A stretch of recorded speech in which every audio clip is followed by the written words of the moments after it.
ఏపీలో రేషన్ బియ్యం పక్కదారి పడుతుంది. రేషన్ వాహనాలను తొలగించడంతో డీలర్లు అక్రమ దందాలకు తెరలేపారు. ఇంటింటికి రేషన్ పంపిణీలో అవినీతి జరుగుతుందని కూటమి సర్కారు వాహనాలను నిలిపివేసింది. రేషన్ షాపులను కూటమి సర్కారు తిరిగి ప్రారంభించింది. రేషన్ షాపులు తెరిచిన ఒక్క రోజులోనే పీడీఎస్ రైస్ ను అక్రమార్కులు తరలిస్తున్నారు. విశాఖలో రేషన్ బియ్యాన్ని తరలిస్తున్నారు. అక్రమంగా పీడీఎస్ బియ్యం రవాణాను రేషన్ వాహనాల డ్రైవర్లు అడ్డుకున్నారు. పీడీఎస్ రైస్ ను పోలీసులు అప్పగించారు.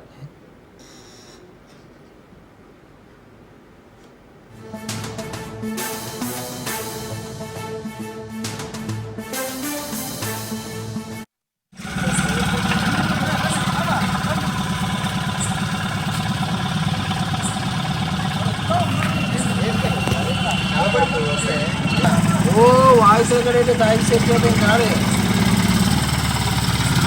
చూపించాలి మనం.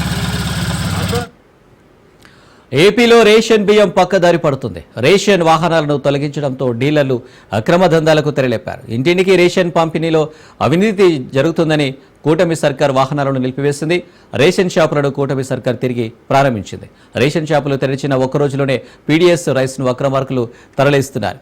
విశాఖలో రేషన్ బియ్యాన్ని తరలిస్తున్నారు. అక్రమంగా పీడీఎస్ బియ్యం రవాణాను రేషన్ వాహనాల డ్రైవర్లు అడ్డుకున్నారు. పీడీఎస్ రైస్ ను పోలీసులకు అప్పగించారు. రైట్, ఇక విశాఖలో రేషన్ బియ్యం అక్రమ తరలింపుకు సంబంధించి డీటెయిల్స్ సూర్యప్రకాష్ అందిస్తారు. సూర్యప్రకాష్. అనిల్, నిన్న రాత్రి అయితే యథేచ్ఛగా అయితే బియ్యం అక్రమ రవాణా అయితే జరగడం అయితే పూర్తిగా అయితే విశాఖ నగరంలో అయితే పూర్తిగా స్థాయిలో అయితే జరగడం జరిగింది.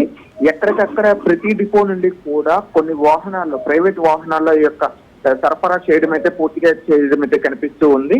ముఖ్యంగా కూటమి ప్రభుత్వం ఏదైతే ముఖ్యంగా తీసుకుందో దానికి సంబంధించి ఎక్కడికక్కడ ఏర్పాట్లు చేస్తూ కూడా అన్ని ఏర్పాట్లు చేశామని చెప్పేసి రైల్వే డిపో, రేషన్ డిపోలను ఏర్పాట్లు చేయడం అయితే జరిగింది. కానీ ఎక్కడ కూడా దానికి సంబంధించి ఏది కూడా జరగలేదనే విషయం అయితే మనకి రాత్రి జరిగింది. ఇంట్లో అయితే తేటతెల్లమవుతుంది. పూర్తిగా ఈ రేషన్ డిపోలు పరిమితి ఏర్పాటు చేసి ప్రభుత్వం ఏదైతే పేదలకు అందించాల్సిన బియ్యం ఏదైతే ఉంటుందో కేంద్ర రాష్ట్ర ప్రభుత్వాల వారి యొక్క సొమ్ముతో అయితే ఈ యొక్క బియ్యాన్ని అయితే అందిస్తుంటారు. కానీ ఆ బియ్యం అయితే రాత్రి పూర్తిగా సరే అక్రమంగా అయితే ఒక వెహికల్స్ లో తీసుకెళ్లడం అయితే మనం క్లియర్ గా అయితే విజువల్స్ చూడొచ్చు. దాన్ని ఇంటింటికి రేషన్ బియ్యం అందించే అవకాశం ఏదైతే ఉంటుందో ఆ యొక్క రేషన్ బియ్యాన్ని అందించే వాహనాల్లోనే అక్రమార్కులు ఎక్కువగా ఉన్నారని, వాళ్ళని ఒక స్మగ్లర్స్ గా కూడా ఈ యొక్క కూటమి ప్రభుత్వంలో పౌర శాఖ మంత్రి ఎవరైతే నాదెండ్ల మనోహర్ ఉన్నారో ఆయన ప్రస్తావించడం జరిగింది.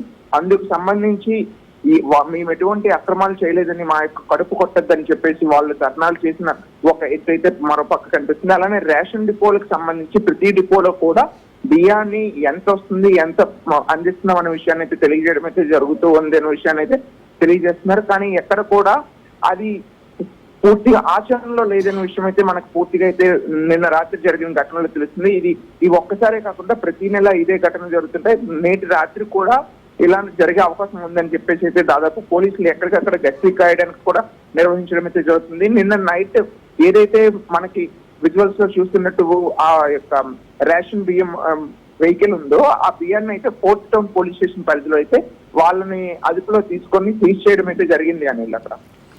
Right Suryaprakash, thank you.